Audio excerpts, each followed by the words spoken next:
6,446 persuna irċevew pagament ta' benefiċċji li qed jingħataw mill-Ministeru għall-Familja u s-Solidarjetà Soċjali lil persuni milquta mill-pandemija. Tħallsu wkoll 581,424 euro f'kontribuzzjonijiet tas-Sigurtà Soċjali biex bekk l-ispiża totali issa telet għal kważi 6 miljun euro.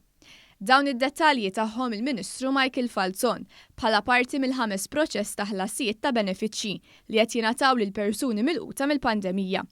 Sa issa daħlu 9,095 applikazzjoni u ġew maħduma kważi 97% tal-applikazzjonijiet.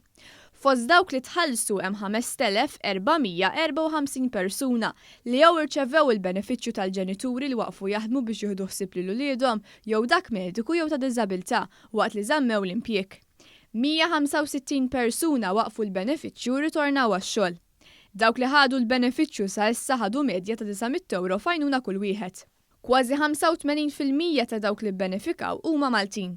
Is-Segretarju Permanenti fih dan il-Ministeru Mark Musu tkellem dwar il-ħidma li qed issir sabiex il-flus li jaslu għand minnu fil-bżonn. Naturalment, l-applikazzjonijiet illi għad baqa' x'inħadmu ħajkunu qegħdin jinħadmu fil-jiem li ġejjin u l-istess f'każ illi japplikaw iktar persuni ġodda nkunu qegħdin inħallsu dawn il-benefiċċji lilhom ukoll. Intant il-Fondazzjoni għas-Servizzi tal-Ħarsien Soċjali sa issa qasmet 10,000 kaxxi bi prodotti essenzjali lil familji vulnerabbli fi djarhom. Il-Ministru Michael Falzon tenna l-impenn tal-Gvern sabiex ikompli jgħin aktar familji. L-għanu huwa li ngħinu l dawk in-nies hemm barra.